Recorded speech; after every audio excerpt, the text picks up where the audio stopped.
Good evening, everyone, and welcome to the Town of Bladensburg Council meeting for Monday, June 8th, 2026. We're now called to order. At this time, we'll begin tonight's meeting with a word of prayer. I don't see Councilmember Dixon. Would you mind, Councilmember McBride? Yes, ma'am. All right.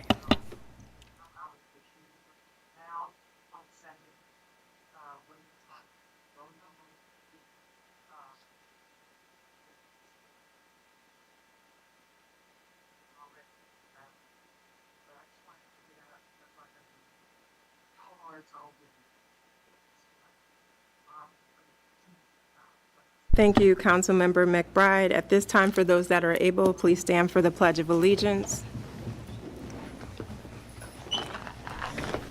I pledge allegiance to the flag of the United States of America and to the republic for which it stands, one nation, under God, indivisible, with liberty and justice for all. Council, at this time, the next item for us is the approval of tonight's meeting agenda. Is there a motion to approve? I so move. Moved by Councilmember Blunt. Is there a second? Second. Seconded by Councilmember Brown. Any comments or amendments to the agenda? I do want to note, Mr. Wood did ask if we could just make an adjustment to the order of presentations to have our guest speaker go first. Other than that, everything else remains the same. So with that, Council, I'll call for the vote. All in favor, let it be known by the saying of aye. Aye. Any nays? The ayes have it, and the agenda is approved. Tonight, we are fortunate to have a presentation from the Prince George's County Office of the Sheriff by none other than our former mayor, Mr. Walter Lee James Jr. So please come on up. Oh, I'm sorry.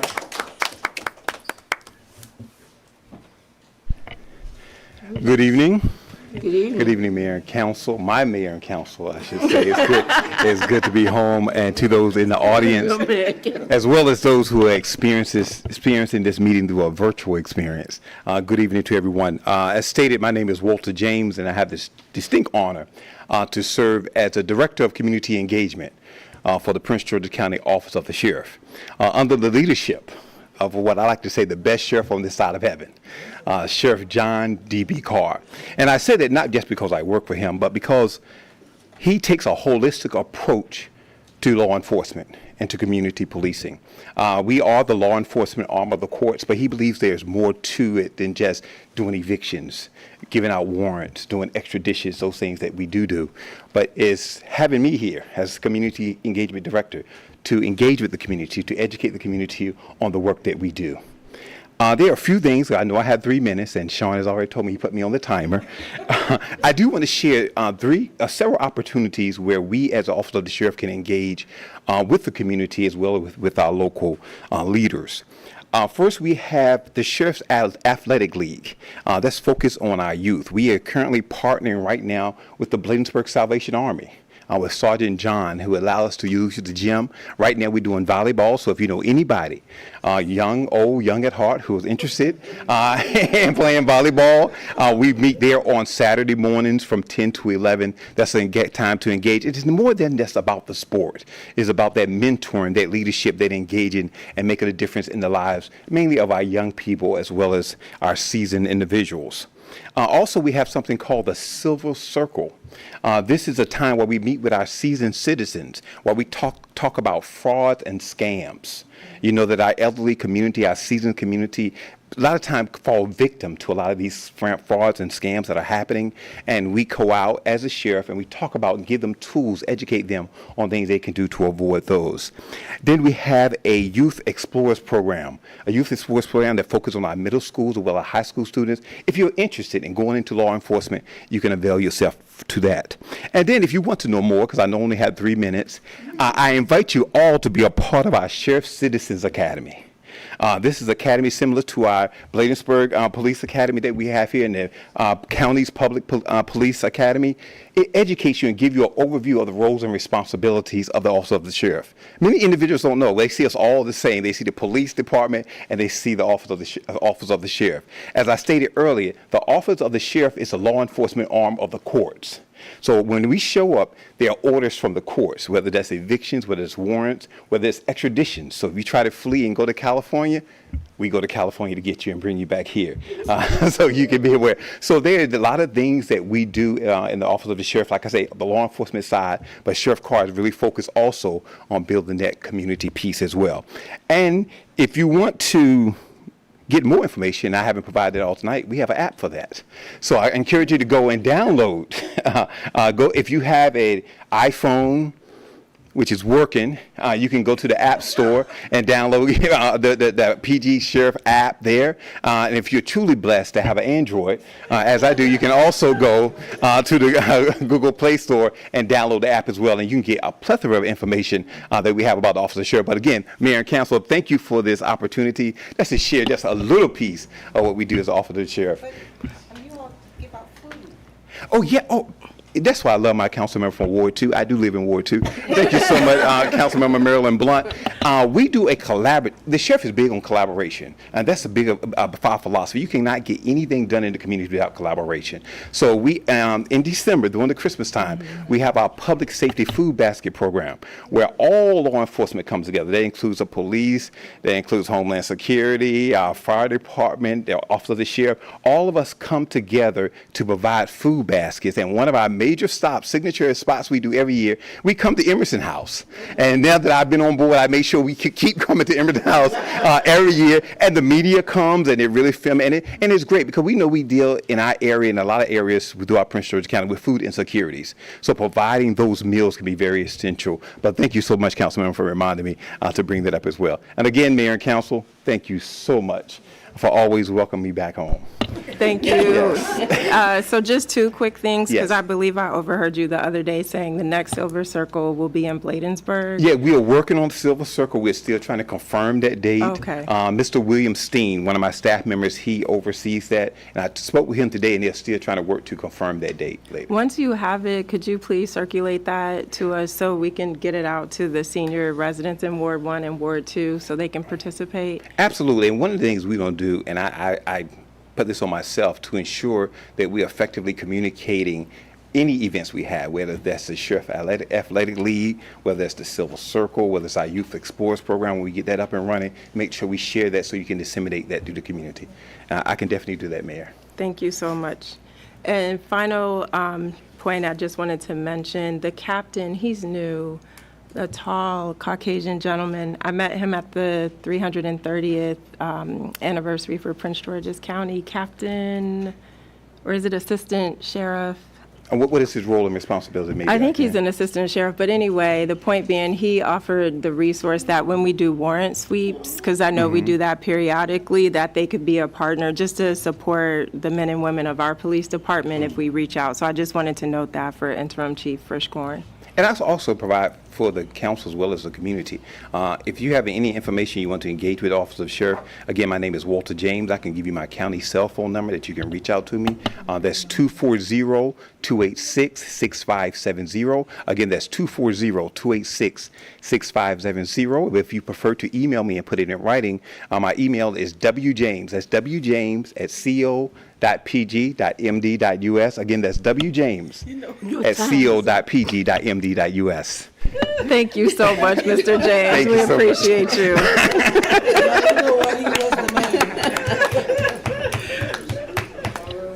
All right. Thank you so much for those updates from the Office of the Sheriff. At this time, we'll proceed with the next presentation from Interim Chief Frischkorn regarding language interpretation and differential pay.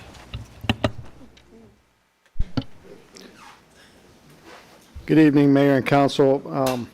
This has been an issue, it's a hiring and retention issue for the town and the police department especially.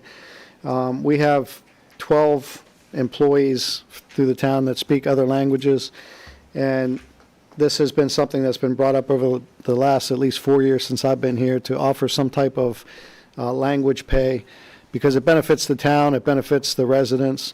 It's something that, you know, we have a very large population of Spanish speakers in town, helps them feel more at ease whenever we don't have to call someone to come and translate for us, and provides the employees with some type of benefit, because they do reach out a lot. It's every day that they're asking different people to come in and speak. So I put together a program that the cost of it, if you have that chart there, the maximum amount would be $40,000 for the year for 12 employees. That's if every employee tested it at the highest level and they didn't take a day off, because it would be a stipend of a certain amount, either $1 an hour for every hour actually worked for basic skill level, or if it's advanced skill level, which is reading, writing, and speaking, that would be $1.50 an hour. It's comparable to other agencies in the area. Some pay more, some pay less, but it gives employees something. And again, that's if they work 2,080 hours and don't take any leave at all. So that's the worst case scenario. I've reached out to a language proficiency testing center, and how it would work is there's a certification form an employee would put in to take the basic test or the advanced test. And when they take the test, the language proficiency company would determine whether they're proficient in the language and whether they're basic or they're advanced. And then they would send that information over to us, and then it would be approved by the town administrator. And this is all under budgetary constraints also through the council. So the number could be adjusted. If it's not $1 and $1.50 an hour, it could be something less or something more. It just depends. There's also a testing cost for basic and a testing cost for advanced. Again, that $40,000 assumes that everyone takes the advanced test, which is an extra like $50 a test, and that's not going to be the case. I think it's something beneficial. We had an all-hands meeting recently where that was brought up. There's a lot of concerns from at least 3 of our dispatchers that speak Spanish, and they would like additional compensation for providing that service. Thank you, Interim Chief, for the proposal that you put together. As you said, I know we had the all-hands meeting, I guess, going on 2 months ago now, and this was something that staff brought up, so I appreciate you jumping on it and putting the program together. One of the questions that I had is, would we be able to use some of the proceeds from the speed cameras to offset this? Because in one of the staff members' case, she's on the administrative side, but everyone else is more public service facing. So whether they're in Public Works or the PD, could we potentially use those funds to cover this? Yes, it's public safety related. I think we can use the funds. Okay. So council, just having said that, again, worst case scenario would be if everyone tested at the basic proficiency level, getting that additional $1 per hour, that total cost would be $26,700. If, let's just say everyone is proficient in a foreign language and they test out into the advanced phase, the highest potential cost would be $40K, but that again doesn't factor in days off when people are out sick and on leave. So that truly is, as Chief said, worst case scenario. We'd likely fall somewhere around, I'm guessing, $30K, because also not everyone is a good test taker. I've experienced that where maybe it takes a few tries to be able to pass it. And so this wouldn't hit our budget July 1st and create a $40,000 expense. I just want to be clear about that. So it would take a few months to be implemented. And then by the time that the plan is fully implemented and people go through testing, Chief, what would you say we'd be up and running by Q3? We could do it in a couple months, but again, that 40,000, that's the entire year of working 2,080 hours. So it's going to be a lot less than that. It's going to be implemented just in small parts as we go along in the hourly rate, and it doesn't affect the overtime rate. So if an employee works overtime, they're not going to get time and a half of that. It's just that amount that's going to be attached to their hourly rate. Any questions from the council? Go ahead, Councilmember Blunt. Okay, because the test, we already know that they speak Spanish, am I not correct? Or the test, what is the test? Well, they may think they speak Spanish well and they're not proficient. So in order to take the test for them to determine that they do in fact either either read and write and speak Spanish or any other language that they speak. We have a couple Korean speakers. Or that they're advanced level, that they can do all three. So either they can speak it or they can do all three. All three is advanced. And so that's what the company would determine. But in order for them to determine that, we'd have to pay for them to take the test.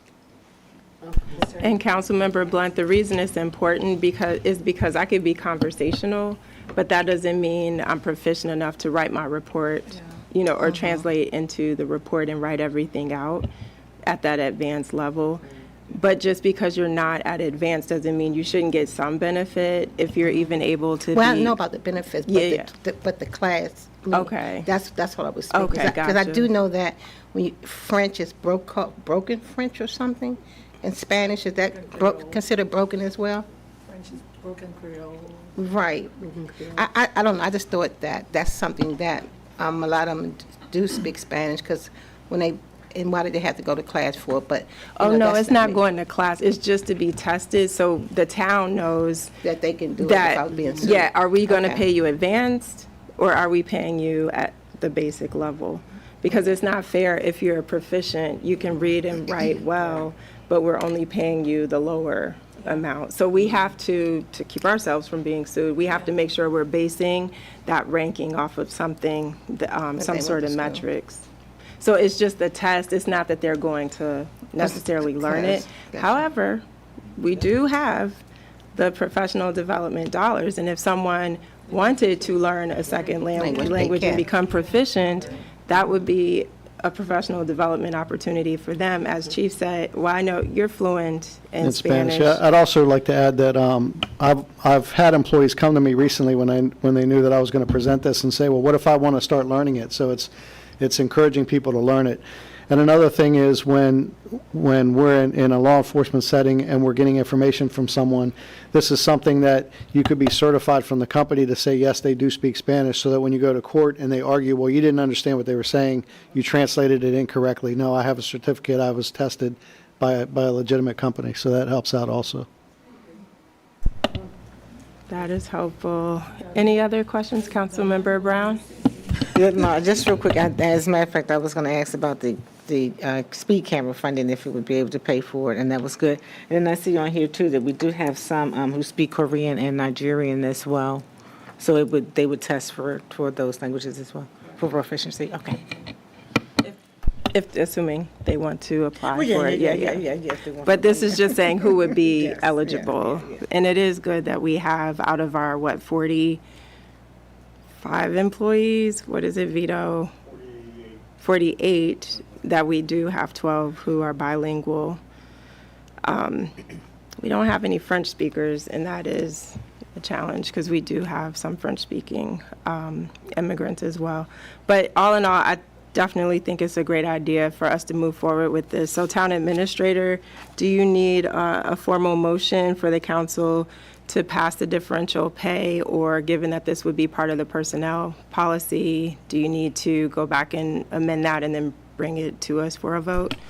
Correct, Mayor. We would need to amend that in the personnel, so we will bring that back before the council in July. Thank you.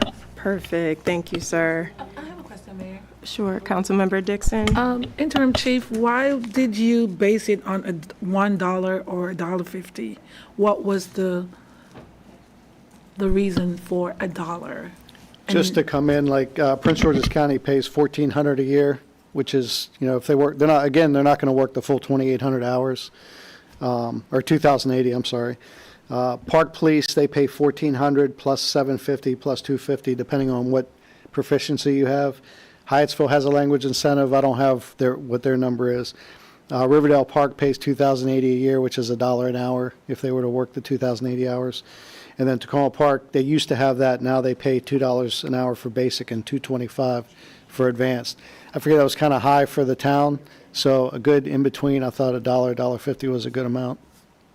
And again, it doesn't have to be that. The council could say, because of budgetary constraints, we want to make it less or we want to make it more. Does that help, Councilmember Dixon? $1? It does help. Thank you, Chief.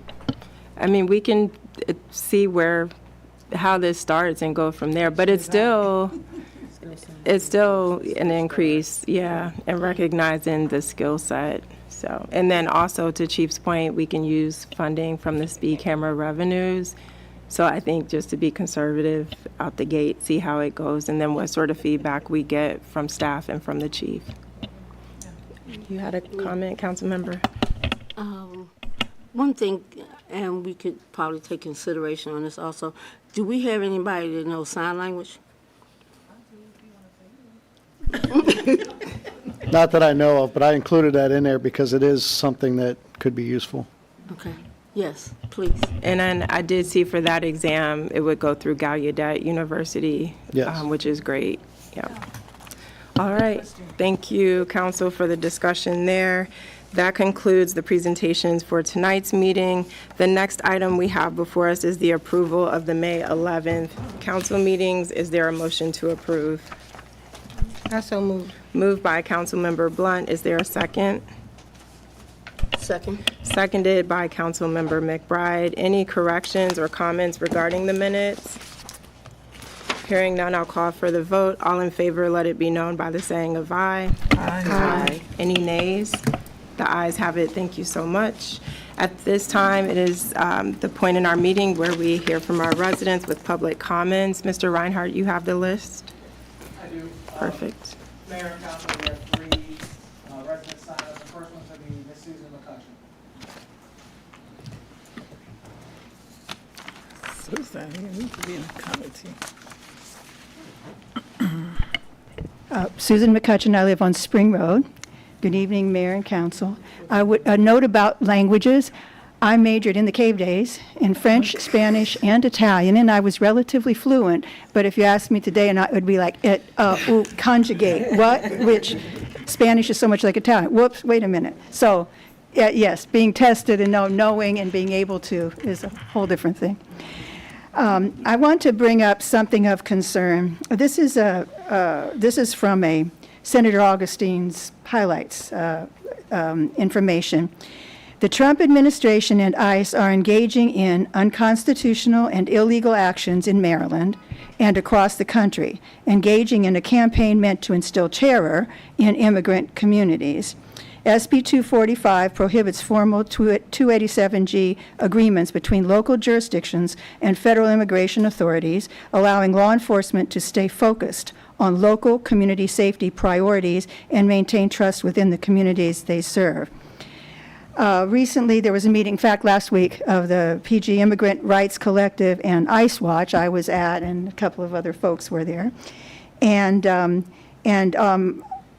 there's a concern because it appears that there is cooperation with ICE through ICE Watch, the observations and their photos, including looking at it as though it's a staging, it looks as though there's staging area, the post office parking lot, because this has been observed, pictures taken from very early. I don't get up that early, but I know that from others who have. And we discussed this and discussed bringing this to the council to find out what the agreements are. From my understanding, when I've spoken before to Acting Chief, it is only if there is a valid judicial order to arrest someone that there is a full-out cooperation. We don't know, I don't know the background of the pictures. I don't know anything more about that. But I think it's really important because, as I said, instill terror in immigrant communities, because that is the feeling that it brings when people see ICE folks and being very friendly, talking and on. Now, I'm not saying there's something wrong, someone has to go to the bathroom or get water or do whatever, but it's an appearance that there is staging going on here. I know in Greenbelt it's a big issue, the staging at the parks, you know, they're pulling people over and staging and taking, and people being arrested. But I do know I learned at the meeting that in Riverdale, the Riverdale Council is looking at, and the police looking at requests about how to deal with things like taking vehicles, or that towing agreements where they immediately take vehicles and people don't even know, and the family doesn't even know, things like that. So we would like to have discussions, in fact, work session, perhaps a briefing, and to understand what's going on, because that's the main thing. Thank you so much. Thank you so much, Ms. McCutcheon. Yep. The next person? Yes, you've got the list. The next person is going to be Miss Anna Greenstone.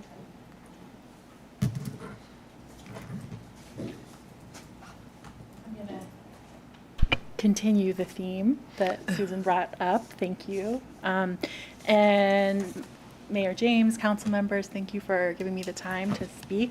I have a couple, I apologize, I don't have enough for everyone, but a couple copies of some of those incidents. So I'm Anna Greenstone. I'm a constituent of Ward 1. I live on Upshur Street. I've been living there for 9 years. And I'm here today with members of the Bladensburg community and nearby towns who are all concerned about the way that ICE has been operating across the region. As mentioned, and as I'm sure you're aware, ICE agents have been observed on Bladensburg and fire department-owned property, including the post office parking lot, the international school, the police department and code enforcement lot. And myself and other active members of Prince George's Immigrant Rights Collective have observed and captured numerous examples of their activity as seen here, particularly between May 20th and June 1st. And it does appear that this is used for staging, planning, resting before or after going out to make arrests and detain neighbors. And I've witnessed ICE agents also being invited inside the police department, and so it goes beyond the use of parking lots, it appears. During this administration, we have seen immigration enforcement that has used tactics that are cruel and reckless and prioritize meeting quotas over due process and safety. And so I ask that the Bladensburg government look for some opportunities and avenues wherever possible to limit federal immigration enforcement access wherever is possible. This could be a review of some of the emergency legislation that has recently been passed by the county, ensuring that our local codes integrate some of these new limitations. One example is CB 006 2026 DR-3. And as Susan mentioned, neighboring municipalities have found some ways to begin to do so, to begin having those conversations, and looking at changing some practices and policies that help us to be in solidarity with our immigrant neighbors. In our immigrant majority town, residents are particularly susceptible to being harmed and wrongfully detained and having their lives completely upended. And I'd like to ask how we can be in more solidarity with immigrant neighbors, because ICE is not keeping us safer from what we've seen. Thank you again for the time to speak on this. Thank you, Ms. Greenstone. Mayor, and our last, will be Marlon Cruz. Hey, Marlon.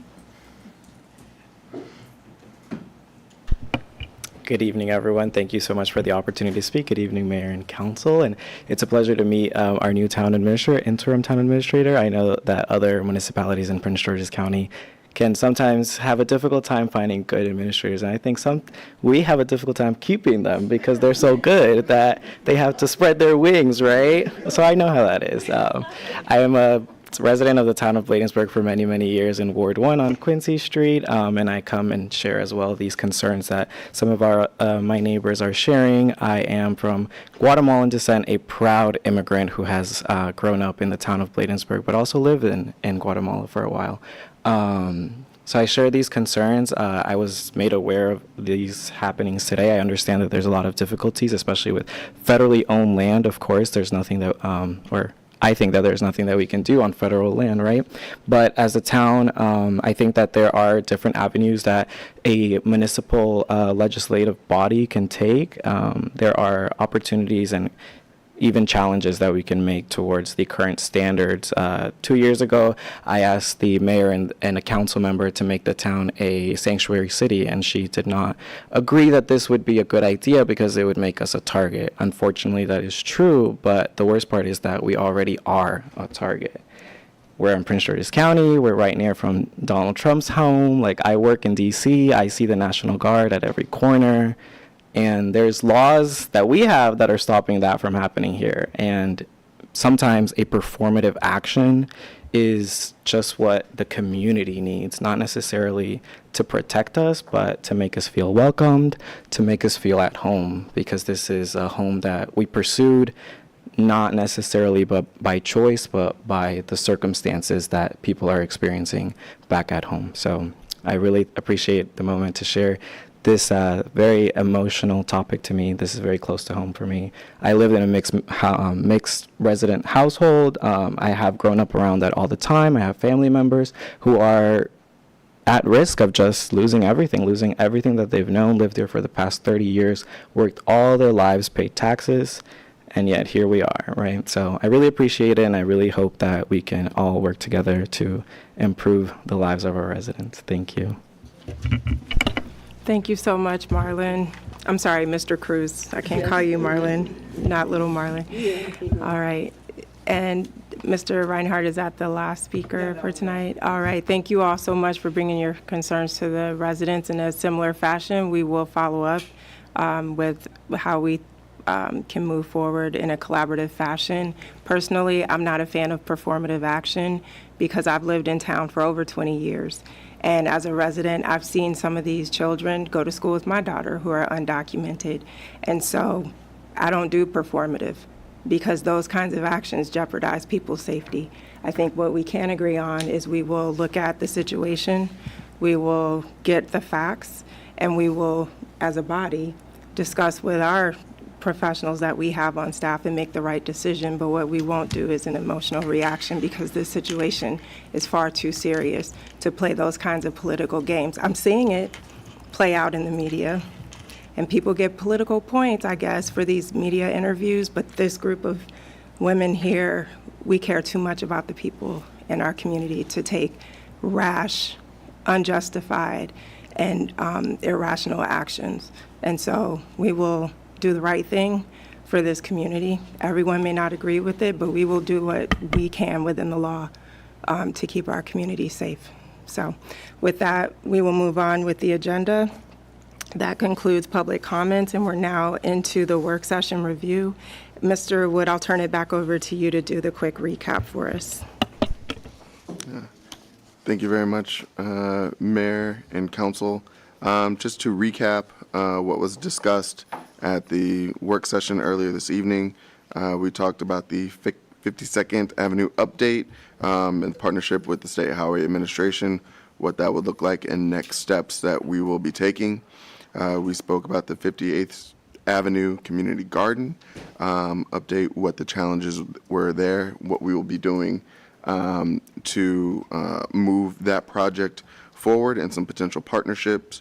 We discussed mayor and council salaries and vehicles and what actions we'll be looking at for FY28, as well as resolution forthcoming in the July meeting with regards to the mayor's vehicle. We did not get to, and we'll come back to the next work session, mid-year topics for budget review, and as well as grants list. We will circle back to that in the July work session. 57th Avenue repairs are later in this agenda, and community grants and scholarships. We decided to have Vito work to give us a little bit more time, and that will be a part of the July work session to review and make final decisions on next steps. Perfect. Thank you so much for that recap. So we'll jump right in. We don't have any unfinished business, so we'll jump right into the financial business and turn it back over to you for the 57th Avenue emergency repair that we had to get done a couple of weeks ago. So, thank you very much, Mayor and Council. I will read the ordinance for ordinance number 18, 2026. Fiscal year 2026 budget amendment, an emergency ordinance to amend the operating budget of the town of Bladensburg, Maryland for the 2026 fiscal year, July 1, 2025 through June 30th, 2026. Whereas the town administrator of the town of Bladensburg has made a recommendation to the mayor and town council to amend the FY 2026 budget to reallocate funds as part of the fiscal year, and whereas the mayor and town council of the town of Bladensburg have determined that it is in the best interest of the town to pass this as a budget amendment ordinance at the June 8, 2026 town council meeting. Now therefore be it enacted and ordained by the mayor and town council of the town of Bladensburg that the following amendments are made to the general operating budget for fiscal year 2026 for road repairs at 4219 57th Avenue, Bladensburg, Maryland, using highway user funds. Highway user funds expenses by $14,100 for the expenses associated with road repair services, 2-inch mill and overlay, 2,310 square feet of full depth base repairs, 530 square feet at 4219 57th Avenue, Bladensburg, Maryland, performed by Resurface Inc. Job number 260207, dated May 13, 2026, and authorized by the town administrator to make this payment. Overall budget impact, $14,100, and be further enacted and ordained that upon passage, this ordinance shall be authenticated by the signature of the mayor and town clerk and shall be recorded in a book kept for that purpose. In addition, this ordinance shall be published by posting a certified copy of it in the town hall for 10 days following its adoption pursuant to Article 2, Section 209 of the Charter of the Town of Bladensburg, Maryland, and will be effective the 8th day of June 2026. If I can give a little background. This emergency ordinance was done, and I apologize in month one. This moved rather quickly. WSSC was coming out to repair a section of road that had sunk approximately 4 inches across the street. And our public works director, being keen and financially astute as he is, reached out to the vendor who we've worked with before to see if there was a possibility of extending the work across the street.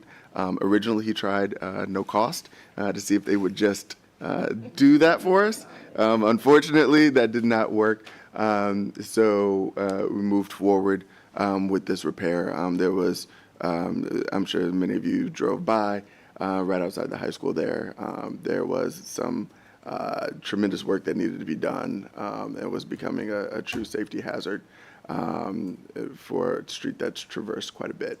And so by taking this action and mobilizing in coordination with WSSC, we saved approximately $4,000 to $7,000 in cost for a repair that we were going to have to make this summer anyways.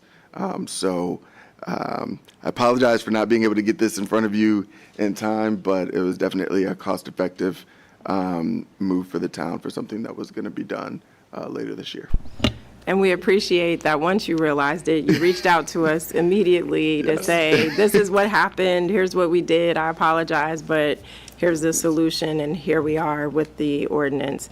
And so, council, with that, is there a motion to approve ordinance number 18-2026 for fiscal year budget 2026 amendment? I so moved. Moved by Councilmember Blunt. Is there a second? Second. Seconded by Councilmember McBride. Any comments or questions before we call the vote? Councilmember Brown? Yes, thank you, Mayor. And understanding that we had to move expeditiously, just want to make sure we didn't have to go out for a bid process or anything like that. We'll determine that. So. Thank you. No, we did not, because the unique nature of them already being in progress of making a repair across the way, it essentially made it a sole source because they were the only ones that would be able to do it at a cost-effective rate, and we're already out there. So we are covered in that respect, and because it's done with a quasi-governmental entity, we're essentially able to piggyback that contract, if you will. Any Great other question. questions from the council? Hearing none, I'll call for the vote. All in favor, let it be known by the saying of aye. Aye. Any nays? The ayes have it. The ordinance has passed. Next, we are at the, wow, we're here, Vito. The second reading of FY 2027 after umpteen meetings. We're here. Over to you, friend. Can we take it on? All you. Okay. We've had 5, 6, at least, budget discussions. and we had the first read of the budget ordinance at the May meeting, and before we come back and ask for a final, I did make small changes to the budget. I less than 0.5%, I guess, of changes.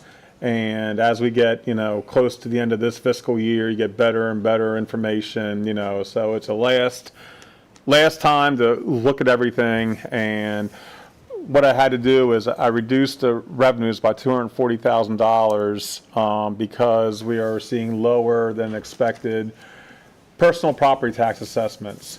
Not so much the assessments, but businesses are going back and the state is giving large credits against these assessments. And we have a large credit against your assessments, the total assessment comes down. So it's brought down our revenue projections for the end of this year, and I want to carry that over into next year as well. I'm not sure if it's going to hold, if the same thing's going to happen next year, but the trend has been, yes, it will happen. So I feel better if we brought that down, and also made some other small changes there, reduced the admission and amusement tax because a business claimed credit for it from previous years, and next year's revenues are going to offset those credits from previous years. And the state is giving me limited information on it, but I went back and I could see the business that most likely is applying for it, and understand their grounds for doing it. So, and this is for taxes paid for prior 4 years that they're claiming credits for.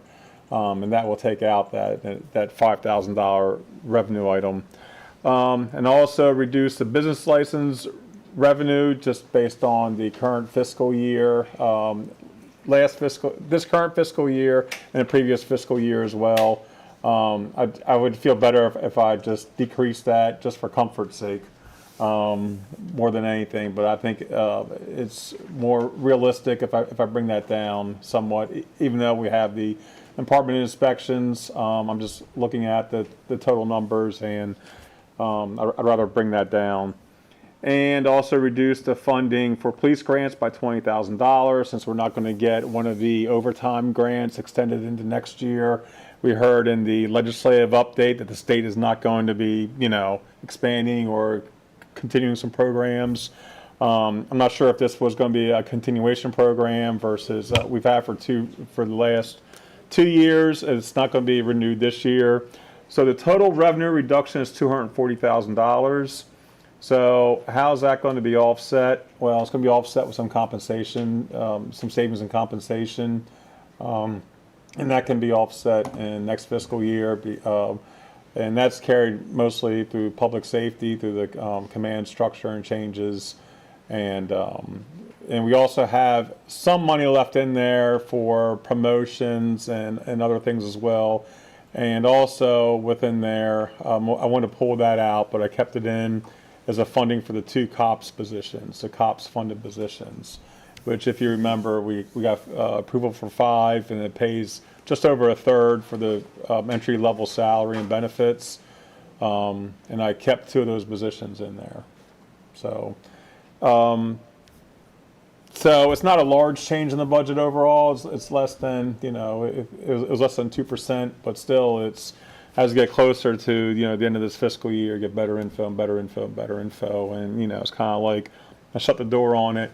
But we could open it back up again July 1, depending on how, things work out and everything. So, just because we strike the budget today doesn't mean, it's set in stone. As I said, we'll bring things back for budget modifications or as we get better information throughout next fiscal year. That's it in a nutshell.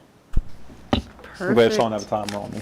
Yeah, thank you. And then the one item I was looking for, it looks like you already adjusted it down. I was thinking about the clerk's position, but you already put it at the 3/4 of the year. Yeah, and that's something that, and that's something that, is one of those that I think Mr. Wood had in maybe his like mid-year, budget update, and, so.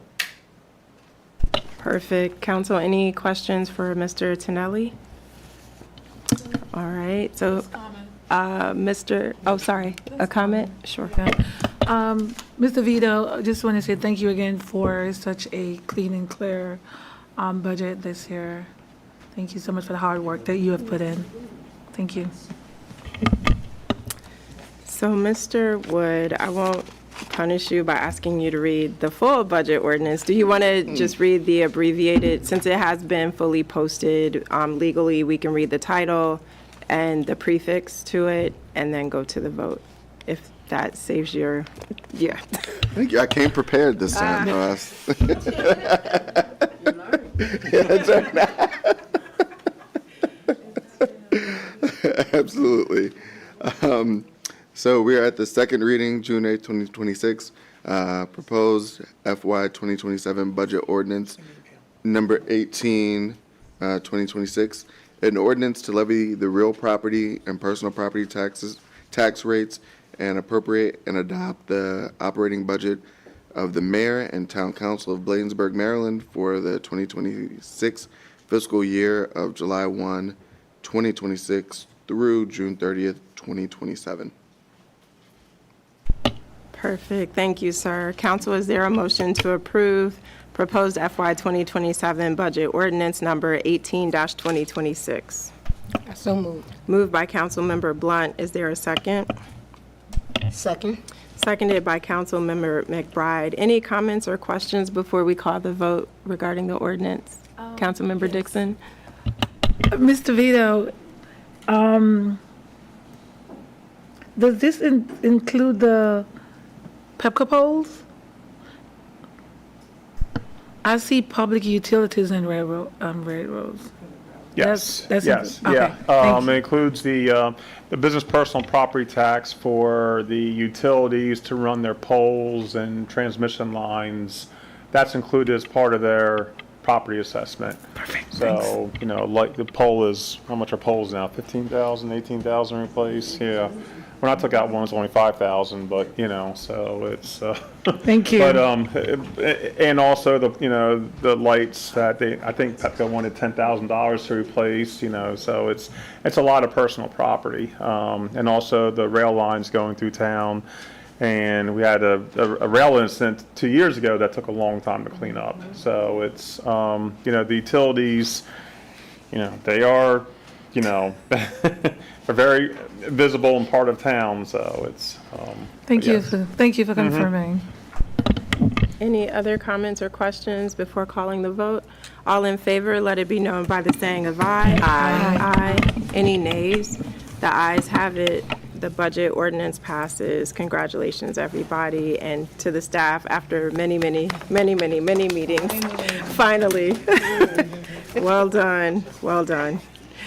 All right, so for tonight, we do not have any new business, so we'll continue through the agenda, moving into staff reports. I think Chief gets 5 minutes? No, just kidding. Just kidding.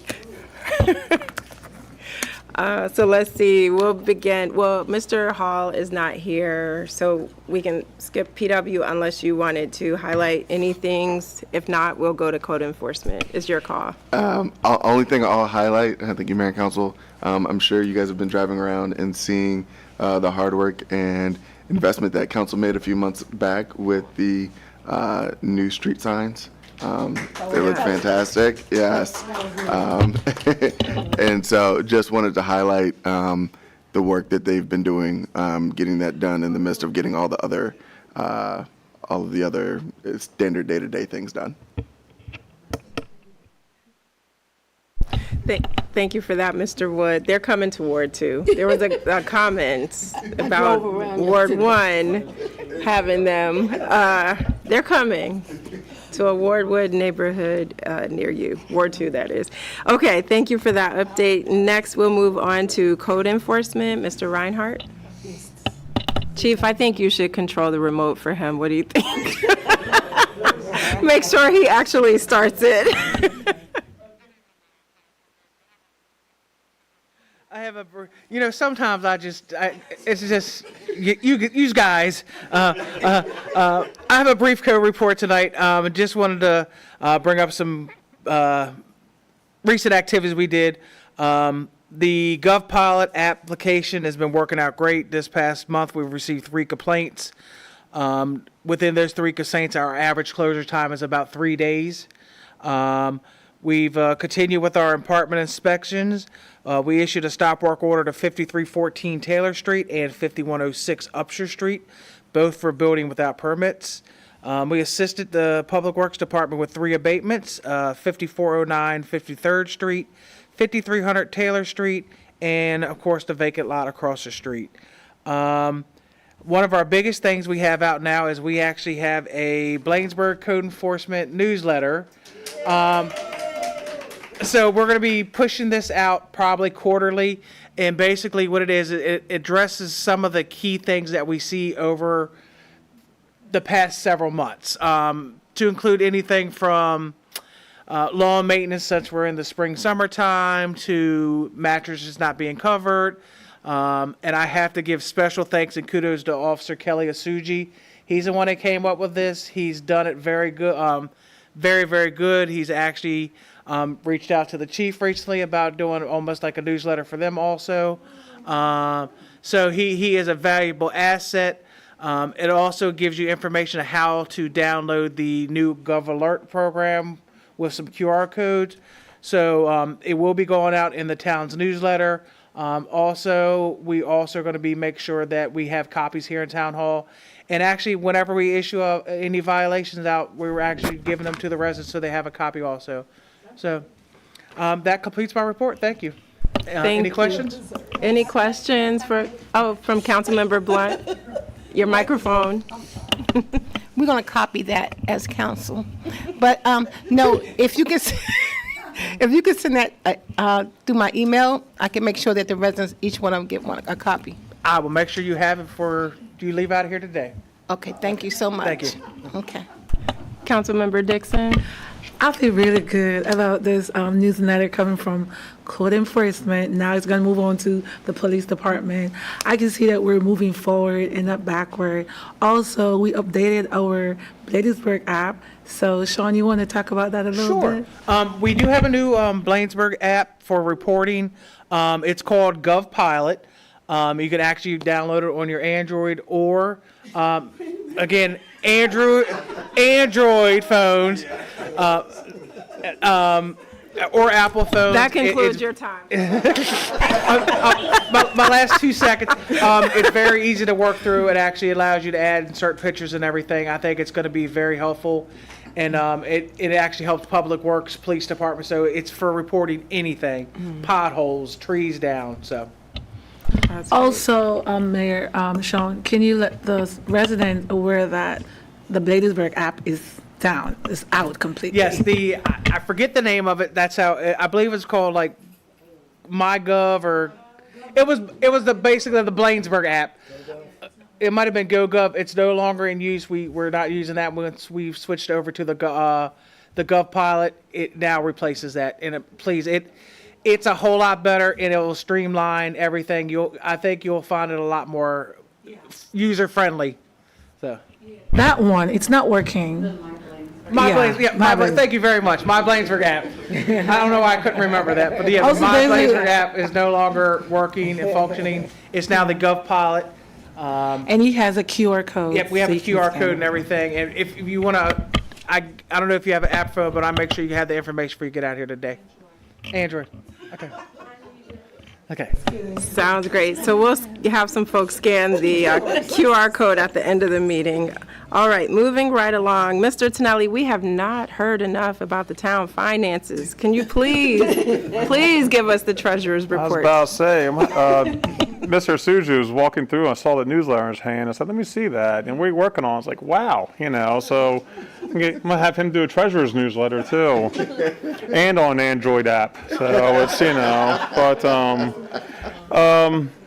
the treasurer's report is submitted. One highlight on there that's not on the report is we talked about in the past the workers' compensation costs have been increasing over the last few years. We see the workers' compensation has gone from when I first came here, it was less than $80,000. Now, it was up over $300 and some thousand. Last week we received, last year they started giving out a dividend back to the municipalities. Last year the dividend was $18,000, which is nice. This year was $71,000. So that was a major, surprise, so, and that is, on part of us, safer work environment, the Public Safety Office has talked about, the claims and everything with the employees. So things like that have had a direct impact. So that was a nice win for us right there. But going to the financials, I talked about the changes in the revenues in the budget and are based on what I'm seeing in the financials through May that are that's in this report. Just going to pick off a couple things real quick. Service charges, parking violations, local fines and fees have been are increasing, and that's because of better collection process, going to the electronic ticketing software as well. Automated traffic enforcement is above budget right now, which helps offset last year's shortfalls. The expenses, just about all the departments are within budget. Compensation has been higher across all the departments, and that is for the pension and health insurance expense. Both of those came in a little bit higher this year than budgeted. But we are operating at a loss here through May, but, as the mayor talked about, we have the 13th and 14th accounting months. So it's revenue that will come in July and August, which is really tagged for June, for like May and June, will get realized as part of the FY26 financials. And that's part of the auditing process. They look at all the transactions through August 31st to see what can be included in FY26. So even though we have a loss right now, there's highway user revenues that don't come in until August, income tax, property taxes, automated traffic enforcement revenue for any citations issued June 30th and prior that are paid through August. So that's where we are right now. I'm attending the Maryland Government Finance Officers Association conference this week, so I have more information on some things for the upcoming fiscal year as well. Perfect. Thank you so much, Mr. Tonelli. Next, we'll move on to the Town Administrator report. All right. Thank you, Mayor and Council. Just a couple of things to highlight. I think the thing that's probably most germane for Vito and exciting for the council, Michelle did a phenomenal job getting us to the point with some of our bond bills. And so we're now at the point they've been approved at the state level. We've gone through the Public Works Board, and we're now a few months away or a couple months away from really being able to submit reimbursement and start drawing down and recouping some of the funds, specifically funds we've outlaid from the Bosra cows, from conceptual renderings for the new town hall, and some development along the waterfront. So that's really exciting. I know Vito is quite happy to get some of that money back. I think it's probably, look at all 300, $500,000. Yeah. So that will be helpful, certainly. A couple of things that are not on the report that we're excited about. June 24th, 25th, and 27th, we will be starting up the financial empowerment program that I believe started back in November. Started, kind of stopped. We've been able to finalize those dates for residents that are listening.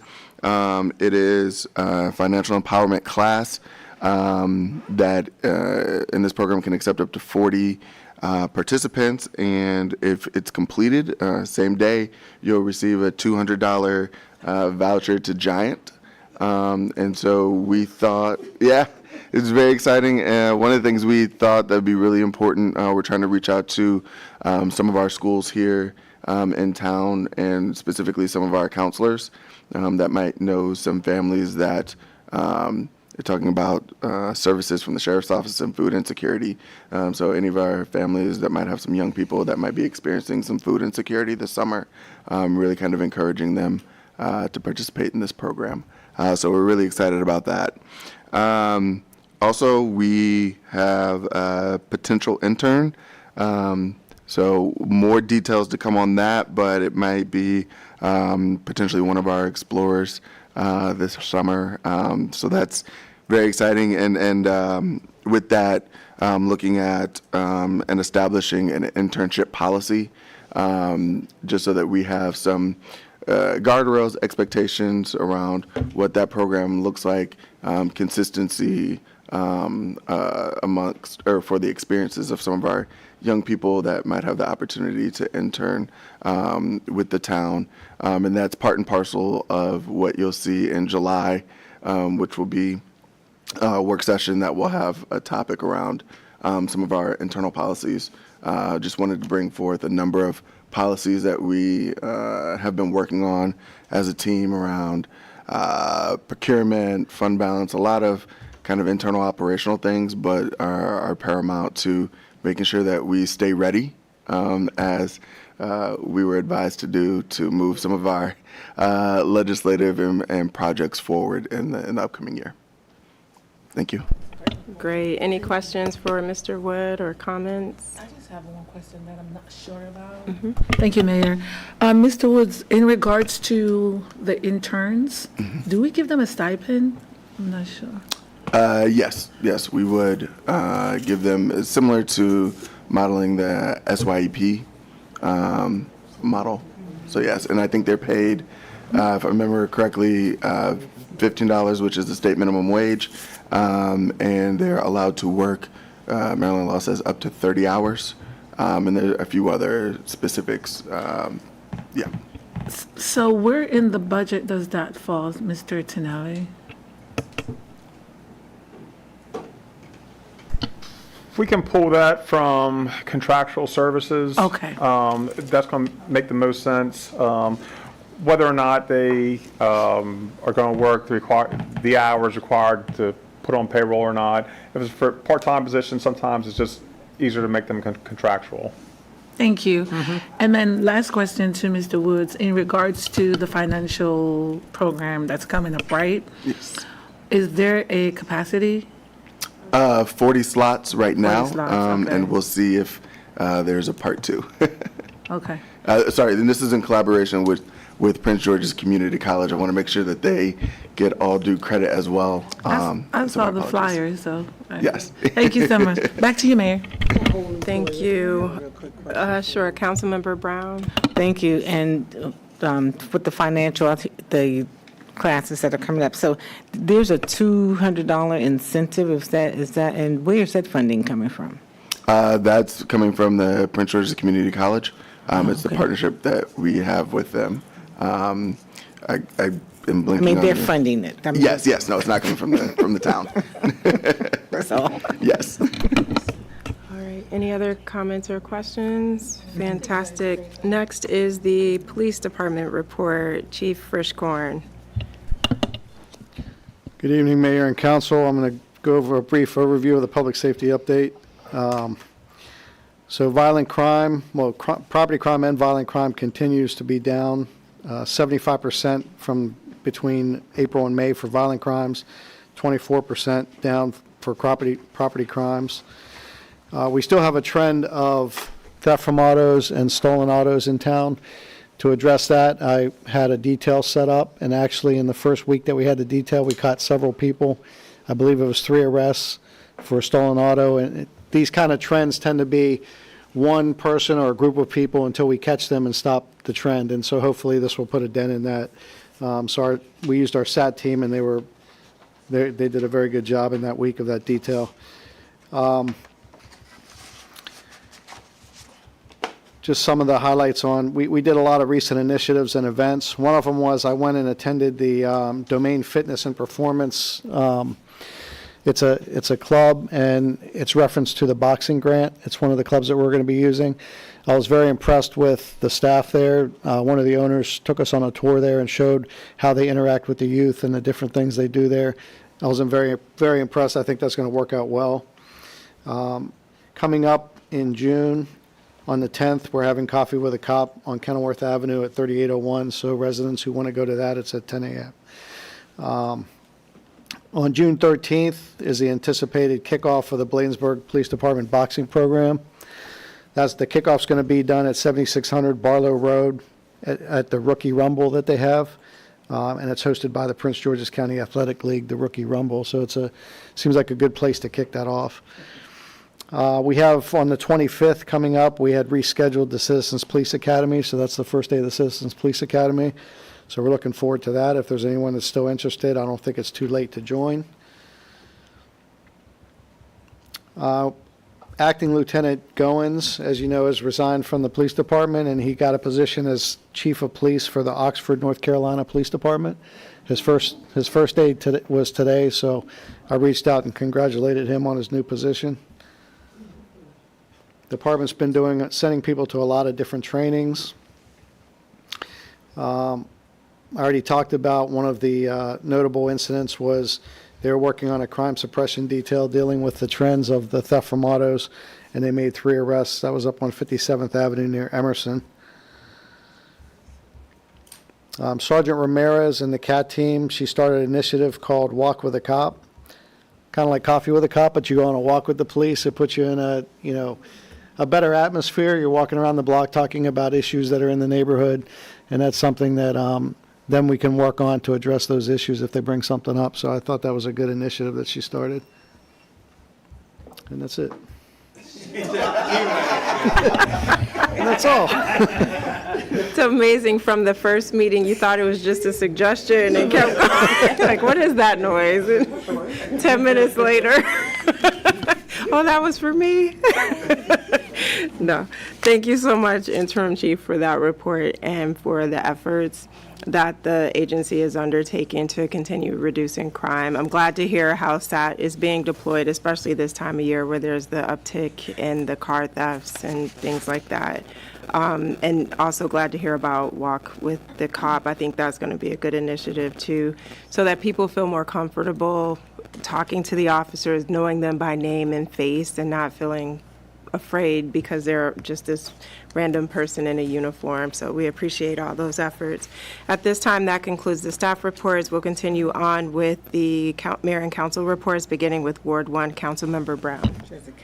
Oh, sorry, I didn't hear you. Question for Chief. Sure, go ahead. Chief, I have a question in regards to the boxing program. How long is it? Like, is it 4 weeks, 6 weeks?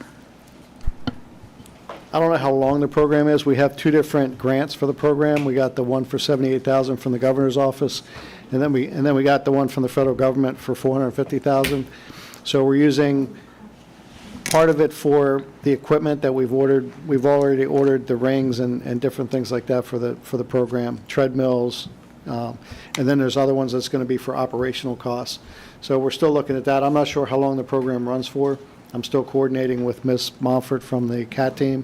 She's in charge of making sure that all this is getting done. We have other agencies that are working with us, so it's a collaborative effort with other agencies, Seat Pleasant, Prince George's County. I believe the Sheriff's Department is part of that, so we have different agencies helping us out. So I'm not sure how long it is because we have the 2 different grants. Thank you. But I could find out and get you that information. Thank you, Chief. Back to you, Mayor. Any other questions or comments for Chief Frischkorn? All right, so we're now into council reports, beginning with Ward 1, Councilmember Brown. Oh, wait, I'm sorry. Did you want to ask about the event for seniors? You mentioned the handicap decals. Oh, yeah. While the chief was talking. Chief, I know normally at least in my ward, in Ward 2, and in our apartment complex, there's a lot of senior break-ins in the month of June for taking the residents' handicap stickers. So has there been any say-so about that one? I haven't seen any information on any increase in that. I know that does happen. People will take handicap placards and then they'll use them. There is a way for us to run handicap placards. If we see someone that we think is not handicapped and they're using it, we can run the number on it to find out if it belongs to them or not. You are supposed to take it down from the vehicle when you're driving. I would just suggest to residents that to remove their placard and put it somewhere that's not in sight, either take it inside or block it in the glove box or something, because people do take those just because they want the convenience of parking somewhere and using that. So you guys don't have cameras in the parking lot? No? Sure, Councilmember Brown. Yeah, Interim Chief Fisherman. So, so now do you know whether or not I guess the state with you may not know this, whether or not they're going from the placards to like the license plates?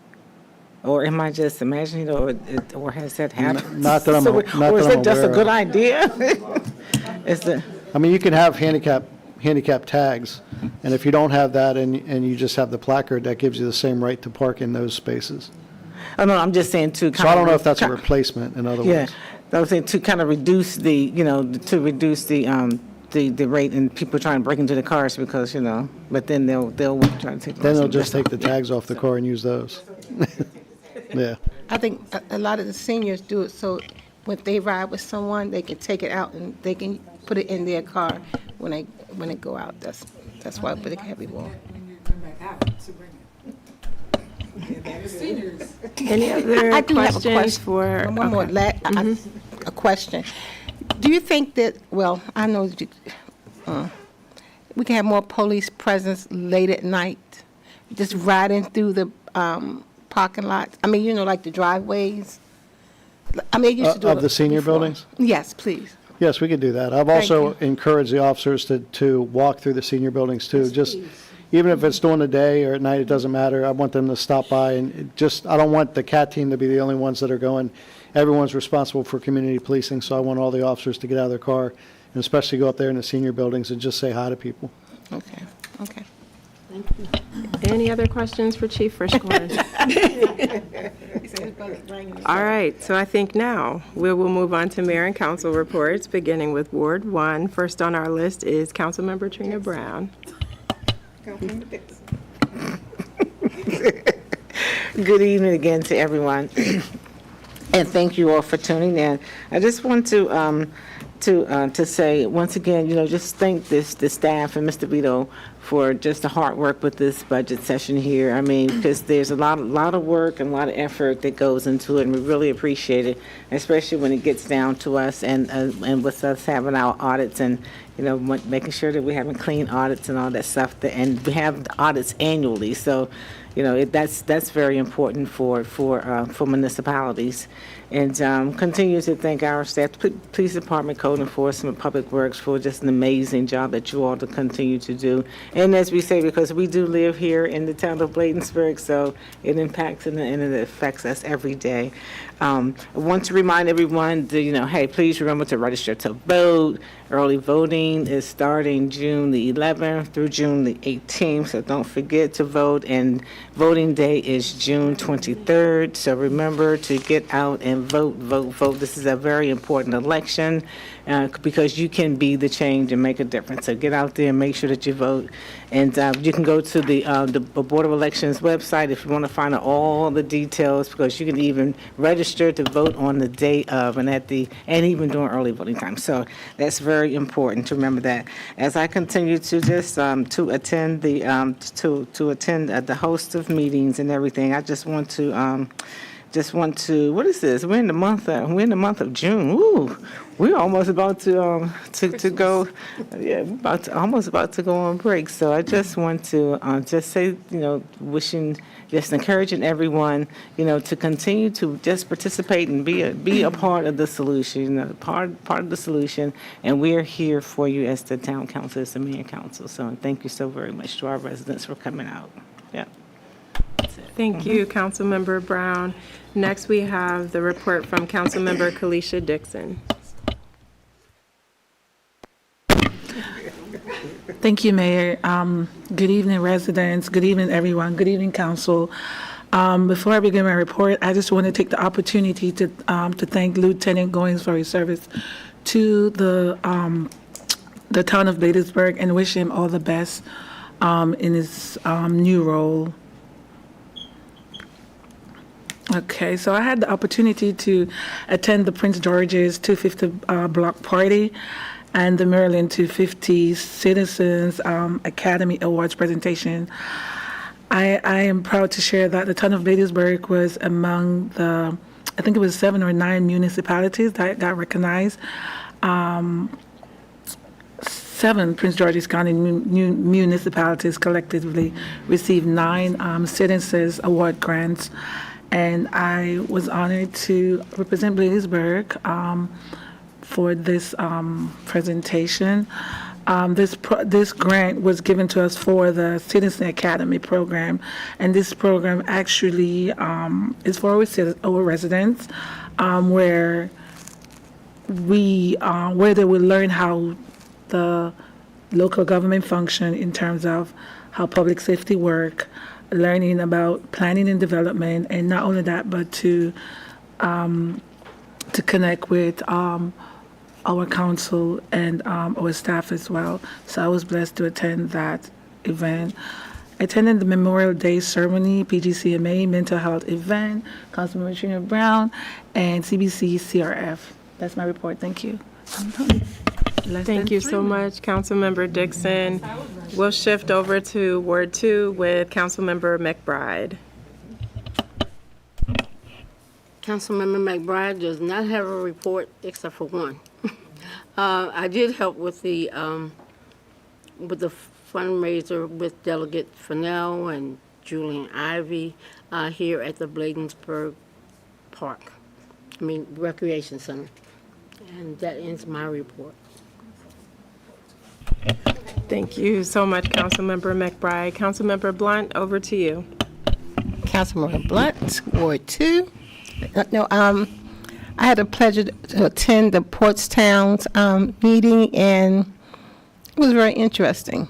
How Bladensburg is the largest municipality in the Portstowns, and how they do pull on us a lot. Some things I say I shouldn't even say, but again, I like that we are working together now to build a better Portstown, but working together and doing different things. I also attended the BCCE. I'm a part of that. That's very interesting. I'm still learning. We're still actually developing the BCCE, and I do know that if you all have any pictures that you all like to see in the newsletter, please let Ray know, and so he can send it to them so they can add it with the advertisement. I did say the Boswick House and the waterfront. If you know another site, send it to him so that we can be inside the newsletter that they're putting together right now. Other than that, that's about it. Just waiting for the senior gathering. It's in September, but, I want the seniors to come on out. And other than that, thank you all for the work that you all do. Again, and as I said before, and I know y'all maybe, tired of me saying it, Mayor, again, you're very deserving. You're very deserving. You're good at what you do. She's good at, she really is. She makes us really look good. Even though we know we look good and we do things as well, but when she go out there, she's out there. And when she comes back, it's just like, psh. It's like when I make a dress. That's how she is when it comes to this thing. And again, I will apologize for making decisions prior to my first term here with transportation, but I really want to push that, and I wish we didn't have to wait for July, but again, I guess you have procedures to follow, but yeah, so I will apologize for that. And again, I do appreciate what everybody do. I know sometimes we're going to bump heads because we can't all think alike. I mean, they won't need all of us. So, but again, you're very deserving of what we hope everything put together and we get to do. You said, I'm sorry. All right then. Yeah. So what we all feel that you deserve as being a mayor. I don't know how that stuff totally works, but you're deserving of it. I mean, you just All right, that's all I have to say. Thank you. All right. Thank you for that, Councilmember Blunt. So I did a combined report because I came late to the last meeting due to the Port Town Sector Plan hearing. So you'll see activities in the report from meetings and events and legislation from April and May mashed up together. I'll just call out a couple of things to highlight. So the Prince George's Gateway Development Authority, we're continuing to meet. Now the session is over. We're getting more attendance from Delegate Ivy and Senator Augustine, which is great. They've put money in the budget for the authority. So that means that the authority can then take those funds and divide it up amongst projects for each of our towns. So Bladensburg gets a piece of that $300,000. So it's a lot of meetings, but it's coming together, and it's going to help so that for things like Boswick House, what we're trying to do, we're not having to hit our general fund. We can pull money from the Gateway Development Authority. So that is a beautiful thing. Also, in looking at the trade school and talking about it with our economic development consultant and Mr. Wood, I expressed that I don't want this to just be the traditional things that someone can go somewhere else to receive. And the presentation from our legislative aide confirmed that we have to stand out as we're trying to get money from the state or from other sources. And so through Employ Prince George's, we had a meeting being introduced to Avdyne Aero Services. So they teach individuals how to repair planes, and they certify them. And these are very excellent paying jobs. We're talking six figures, some of them. And so we had the initial meeting to learn about the program, and then we were invited to a site visit at DCA Airport so we could actually see the mechanics working on the American Airlines planes and others to understand the work that they're doing. And then the next step will be going to see how they train the technicians. So at BWI, we want to see the classroom setting and understand how that's working. This group is looking to expand in Prince George's County, and I think it would be an excellent way to make our trade school stand out from the other programs where people are getting the more traditional trades like plumbing, electrical work, and things of that nature. So really excited about what is potential with that opportunity. The other thing is, I think I shared it last month, but I did get a chance to attend the bill signing for HB 1142, which was MML's priority bill, and we submitted testimony during session in support of that. That will have a direct impact on assessing how our sales tax revenue comes about and hopefully restructuring that so Bladensburg and other municipalities get more, because most people in the state live in municipalities, but yet we get the smallest bit of crumbs from that revenue. And as we talk about budget constraints, part of it is because that hasn't been reassessed in over 60 years. So more to come there. I'm very excited about the fact that this will be quick, Sean. So we passed the resolution about Boswick House last month and the reuse plan. And the next day, the Prince George's County Council passed two bills that also support that. One being Prince George's Agritourism and Winery Promotion Pilot Program. So it goes to show Mr. Parker and others, when they were giving us guidance, they're tapped into what the county is doing.